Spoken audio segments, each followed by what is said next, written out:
Өркениеттің оралуы. Радио ашылып, халықпен байланыс орнады. Олардың да басшыларға деген сенімі нығайды. Енді олармен тікелей тілдесу керек. Өзбек елі көлігіне мінді де, ауданда айтпағанда ауылдарды мұқият аралап шықты. Ситуация түсінікті. Совет кезінде жекеменшік үй деген түсінік жоқ. Совхозда өкімет соғып береді. Өзбек елі ауылдағы үйлерді көрген кезде шошып кетеді. Ешқандай жоспарсыз салынған. Мал ұстайтын қазақтар қи мен көңді ауыл арасына төге берген. Үйлерінің терезесінде форточка атымен жоқ. Жуынып шайыну деген ақыреттің азабы. Соның кесірінен бала-шаға мен кемпір-шал кір-қожалақ кейіпке түскен. Қар қалың түсетін аймақта мал қораны үйге жоспарластыра соғады. Даланың дауылы қарды үрлеген кезде үйлерді қора қопсысымен қоса қар басып қалатын. Сондай кезде малды аштан өлтіріп алмас үшін үйге қосып соғады. Сол үшін де кей үйдің кіреберісінде тауық пен малдың қиы жата беретін. Мұндай аянышты хәл халықтың надандығынан емес, отырықшы өмірге үйренбеген көшпелі қазақтың советтік жаңа тұрмыс салты болатын. Көшпелі кезінде қазақтар үйдің айналасын былғайды деп тауық тұрмақ, сиырды ауылға жолатпайтын. Қыстың күні қыстау үшін қар аз түсетін сырдың бойын жағалап көшіп кететін. Мыңдаған жыл қалыптасқан дағдысынан еріксіз ажыраған торғай жұрты осындай күйге душар болған. Бұған дейінгі басшылар халықты ұмытып кеткен бе дерсің? Себебі сол жолы өзбек елі ілесіп, жол бастап ауыл аралап жүрген жергілікті басшы Нұрғалиевтің өзі мына картинаны көрген кезде ұялғаннан жерге кіріп кете жаздайды. Төзімі таусылып, өзеке, осы ауылмен тоқтайық, әрі қарай жүрудің қажеті жоқ. Сіз мақтамен бауыздадыңыз. Үнсіз қалғаннан гөрі айғайлап ұрысқаныңыз жақсы еді. Біз қара халықтан ажырап кетіппіз. Бұған дейін жергілікті контрға тіке келіп, тіке кетіп жүре беріппіз. Жағдайды реттеуге уәде беремін, депті. Бір қызығы, уәдесінде тұрды. Ауыл аймақтың әлеуметтік жағдайын жақсартуға барын салып, жәрдемін аямады. Киіз үйде отыратын кезінде ешбір қазақ ауласын шарбақпен қоршамайтын, арнайы тал екпейтін, үстелде отырып шай ішпейтін. Мұндай жаңа мәдениетті үйретуді ешкім жолға қоймаған. Ескі салтынан айырған да ұмытып кеткен. Тіпті кейбір ауылдардың паспорты өзбек елі келгесін жасалған. Ал газет-журналға жазылып, тапсырыспен қаладан кітап алдыру ешкімнің миына кіріп шықпайтын. Бұлайша айтқанда өкімет бұқара халықты қасақана қараңғылықта ұстаған. Өзбек елі аудан басшыларын жинап, ауылдағы үйдің саны 50-ден асатын болса, клуб, медпункт, дүкен, монша соғасыңдар. Жерге кір-қожалақ мата төсеп, дастархан жасауды доғарасыңдар. Жерге емес, арнайы кереуетке жататын болсын. Шай ішетін дөңгелек үстел жасап бересіңдер. Мен сендерге еуропалық үстел мен орындықтар тасыңдар деп тұрғам жоқ. Жер үстел жетеді. Ауланы шарбақпен қоршауды, ағаш егуді үйретесіңдер, деп талап қойды. Жалынды жас басшының жанашыр болмысы бұларға да жігер сыйлайды. Олар да өзбек елі бастағасын реформаны қолдай кетті. Қысқа мерзім ішінде ауыл аймақ қимен көңнен тазарып, шарбақтары жөнделіп, көшеттері жайқалып тұрды. Ел жұрт тап-таза үйде жүрістел басында газет-журнал оқып, шаттана шай ішіп отырды. Шағын ауыл халқының өзі апта сайын өкіметтің моншасына түсетін игілікке қол жеткізді. Халық газет пен журналға жазылу дағдысын бірден игеріп кеткен жоқ. Оны да балаға үйреткендей бірінші өзің үлгі боласың. Мәселен, ә дегенде торғай таңына ешкім жазылмаған, ал оның орысшасы кеңінен таралып тұр. Шамасы поштадағы қызметкер үйреншікті әдетімен қазақты да Тургайская Новь газетіне жазса керекті. Ал шенеуніктер құлдық психологиямен түгел орысшаға жазылған. Өзбек елі осы дүбәрә дағды мен құлдық психологияны сындырды. Қазақ газетіне ең бірінші өзі жазылған. Сосын барып өзгеден талап етті. Қазақтар тығыз қоныстанған әр ауылды аралап, газет-журналға жазылуды үйрететін мамандарды жұмысқа аямай жеккен. Расымен де шалғайдағы кей ауылдар қазақша газет-журнал жаздырып алудың жолын білмейді екен. Бір рет дәмін алған соң, қазақтар жаппай жазыла бастады. Артынша қазақша газеттердің тиражы аспаннан бір-ақ шықты. Ол кезде интернет жоқ. Жұрттың не оқып, не көріп жатқанын Алматыдағы идеология бөлімі қатаң қадағалап отырады. Торғайдағы қазақ газет-журналға жазылатын жұрттың саны күрт артқанын көргенде советтік шенеуніктердің жүрегі аузына тығылады.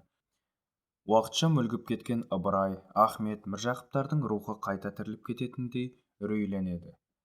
Көп ұзамай Өзбекәлінің кабинетіндегі телефон шыр ете қалды. «Тыңдап тұрмын», деді Өзбекәлі. «Бұл мен, Плотников, насихат бөлімінің меңгерушісі.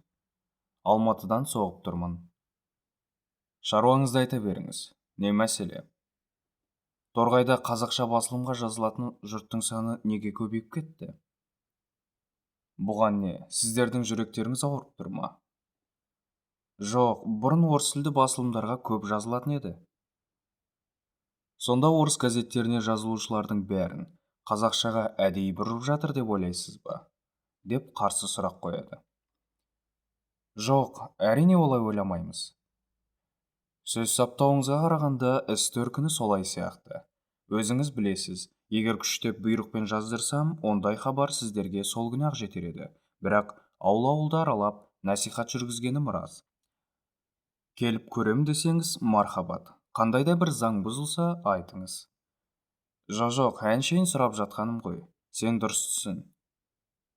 Қазақша болсын, орысша болсын, әйтеуір жұрттың қараңғылыққа батып кетпей сауатын көтерсек болды емес пе? Егер соның өзінен саясат іздеп, ши жүгіртетін болсаңыз, онда жарыған екенбіз», дейді де телефон тұтқасын қоя салады. Баспасөзге жазылу проблемасы реттелген соң кезек кітап оқу мәдениетіне келді. Бір заманда алғаш қазақ мектебі осы топырақта ашылып, ұлт ұстазы Ахмет Байтұрсынұлы осы өңірден оқып шықты дегенге кім сенеді? Айналдырған 50 жылдың ішінде осындай сауатты өлкені қараңғылықпен өлтіруге аз-ақ қалған екен. Кітап саудасының жағдайы газеттен де нашар болған. Ол кезде ауыл аймақта хозмак деген болатын. Яғни тұрмыстық заттар сатылатын шалажансар дүкеннің түрі. Сатылатын кітаптарды осындай дүкенге тастап кетеді. Онда да ешкім оқымайтын қызықсыз 40-50 кітап шаң басып жата берген.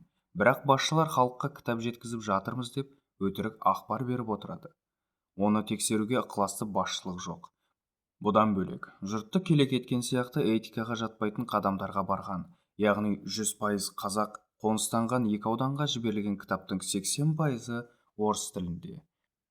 Державин сияқты қазақ-орыс аралас аудандарға бірде-бір қазақша кітап бармаған екен. Өзбекәлі әр колхоз бен совхоздан кітап дүкенін ашуға бұйрық берді. 3 жылда 79 кітап дүкені ашылған. Кітап базасын толтыру, оларды тасымалдап жеткізу, қай дүкенге қандай кітап бару керегіне дейін Өзбекәлі өзі қадағалаған. Ұлттық құрамына қарай кітаптың құрамы да әділдік принципімен шешілді.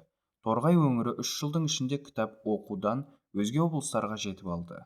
Өзбекәлінің осы жанкешті еңбегінің арқасында қаншама қазақ қылмыскер атанудан аман қалғанын бір Құдайдың өзі білсін. Себебі дамыған елде үкімет түрме соғардың алдын ол аймақтағы халықтың кітап оқу мен құмарлығын өлшемге алады. Кітап көп оқылатын аймақта үлкен түрмелер соғылмайды. Керісінше, кітапхана мен кітап дүкені мешеу қалған өңірден қылмыскер көп шығады. Сол үшін де үлкен түрмелер халқы кітап оқымайтын аймақтарға салынады. Өзбекәлінің осы ұтымды стратегиясы Торғай жұртына бақ боп қонды. Ол жаққан кітап құмарлық ышығы, инерциясын әлі тоқтатқан жоқ. Оқу-тоқуға бейімі бар таланттар бұл топырақтан жиі шығады. Торғай әуендері. Өзбекәлі пенденің адами тіршілігін айшықтап тұратын ірі көрсеткіш мәдени даму ісін шұғыл қолға алды. Ол келе сала Торғай әуендері фестивалінің жоспарын жазды. Жоспар бойынша қолөнер, салт-дәстүр, спорт, ат жарысы, қазақша күрес, бокс, жеңіл атлетика жандануы тиіс. Бұл шара 1971 жылы 20 маусымда Арқалықта өтті. Тек Торғай емес, оған көрші отырған бірнеше облыс халқы қызық көреміз деп Арқалыққа ағылды. Сондай жерден келген бір қарияны көріп қалып, Өзбекәлі хәл сұрады. «Ата, қайдан келдіңіз?» деді. «Жангелдин ауданынан». «Жангелдиннің өзінен бе?» «Жоқ, оның арғы жағындағы Ақкөл деген ауылдан келдім». «Алыс жерден арнайы келдіңіз бе?» «Иә, қарағым, арнайы келдім. Кәрі қойдың жасындай жасым қалды. Өлсек те Арқалыққа барып бір рет фестиваль көріп өлейік», деді қария. Думанның дүркірегені сонша, Ақмола облысының басшысы Халитова телефон соғып: Әй Өзбекәлі, арқалықта не қызық болып жатыр? Жұрттың бәрі арқалыққа жөңкіле көшіп жатыр ғой, депті. Совет дәуіріндегі жиын тойдың бәрінде орыс тілі мен мәдениеті насихатталды. Өзбекәлі бұған іштей наразы. Ол мынадай әдіс ойлап тапты. Фестиваль күні қала халқын таңғы 7-де оятып, дабыл қақтырып, мерекелік атмосфераны у-шумен қыздырмақшы болды. Бейнесі қазақ санасынан өше бастаған Алдаркөсе, Қожанасыр, Жиренше, Қарашаш, Амангелді батыр, Ыбырай Алтынсарин сияқты тұлғалардың образын жасады. Оларды көлікке отырғызып, қала көшелерін айналып шықты. Фестиваль деген сылтаумен қазақ танымында өлуге айналған бәйге, көкпар, жорға жарыс, күміс алу, жамбы ату, қыз қуу, қазақша күрес, ақындар айтысы, алты бақан тебу сияқты көшпелі мәдениеттің элементін барынша дәріптеді. Жұрттың жарты ғасырдай жаншылған мәдени қуатын бір фестивальмен ояту оңай емес. Өзбекәлі «Проводы русской зимы» деген атаумен 22 наурыз күні бір мерекені ұйымдастырды. Әлгі образдарды тағы да тірілтіп алды. Ол кезде наурызды тойлауға Совет үкіметі тыйым салған еді. Бізбен сұхбаттасқан Мұхтархан Манапұлы осы оқиғаны бүйдеп баяндады. 1973 жылы көктемде қызық болды. Хатшылардың бірі Трофимов. «Проводы русской зимы» мерекесін тойлаймыз. Соған дайындалыңдар, деп әріптестерге пәрмен берді. Мейрамның атын естігенде тырсымда қалдым. Қырсығып киінбей қойдым. Трофимов дайындықты тексерді. Менен басқасының бәрі киініп алған. «Сен неге киінбедің?» деп сұрады ол. «Киінгім келмейді», дедім қырсығып.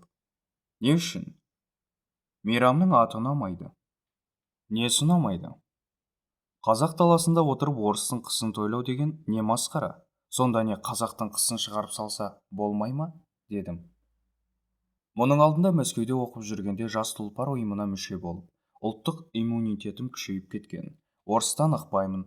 Обал нешік. Трофимов ақ жүрек, жақсы адам еді. Қазбалап сұрап ерегіске барған жоқ. Басын изеді де үнсіз кетіп қалды. Артынша театрға Өзбекәлі келіп, жаныма жайғасты да: «Батыреке, неге киінбегенсің?» деді. «Өзеке, бізде намыс қалды ма өзі? Не масқара мынау? Қазақтың қысымен қоштасамыз десек болмас па еді? Әлде табиғатта тек орыс қысы бар ма?» дедім түңіреніп. «Әй батыр, ертең қай күн білесің бе?» деді ол. «Білемін, 22 наурыз». «22 наурыз қандай күн?» «Ұлыстың ұлы күні, қазақша жыл жаңарады». «Наурыз тойлап көрдің бе?» «Көргенде қандай, ауылда наурыз көже ішетінбіз. Далаға киіз, текемет төсеп, балалар күресетін. Арасында ат жарысы өтетін. Білсең сол, ендеше ертең наурыз тойлаймыз. Зима деген аты ғана орысша, затын қазақша етеміз. Амангелді мен Жангелдиннен 20 киіз үй әкеліп құрып қойдым. Биелер желіде байланып тұр. Ертең наурыз көжеге тоясың. Алдаркөсе, Қожанасыр, Жиренше шешен, Қарашаш ана, Қыдыр атаның образдарын алаңға алып шығамыз. Қыз Жібек пен Төлегеннің күймесін жасаттым. Торғайда есек жоқ екен. Соған бала Ақтөбеге көлік жіберіп, есек алдырдым. Босқа қырсығып, мүмкіндікті зая кетірмей киіміңді ки. Ертеңге дайындал», деді. Сол кезде барып Өзекеңнің қулықпен құрылған терең стратегиясын түсіндім де серпіліп сала бердім. Музей мәдениеті. Өзбекәлі ұлттың санасын ояту үшін жаңа жыл мерекесінде шебер қолданды. Оның бір қасиеті, әлемнің қай қаласына барса да халыққа қуаныш сыйлайтын мәдени элементті ілестіріп ала келетін. Шамасы, мұзғалашық деген кереметті Мәскеуден көрсек керекті. Мұндай қалашық Алматыда да жоқтын. Ал 1971 жылы арқалықтың қақ ортасында мұздан кірпіш ойдырып, кішігірім қала тұрғызды. Оның ішіне сырғанақ, хоккей алаңын салдырды. Қазақтың аңыз кейіпкерлерін мұздан мүсіндеді. Сол арқылы Алдаркөсе, Қожанасыр, Жиренше, Қарашаш ана, Тазша бала, Қаңбақшалы образын халықтың бейсанасына сіңіріп жіберді. Қалашықтың арасына неон электр тізбегінен түрлі жарықты түрлендіре төгіп қойды.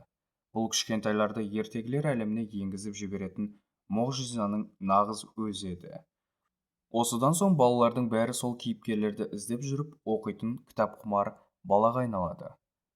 Мұндай жасампаздық өзбек елінің беделін аспанға бір-ақ шығарды. Оның абыройын көре алмаған біреулер түнде қалашықтың бір шетін қиратып кетіпті. Өзбек елі жанына жігіттерін ертіп, құлаған қабырғаны сол түні қалпына келтірді. Жаңа жыл мерекесі арқалықта бұрын да өтетін, бірақ қазақтар құлықсыз қатысатын.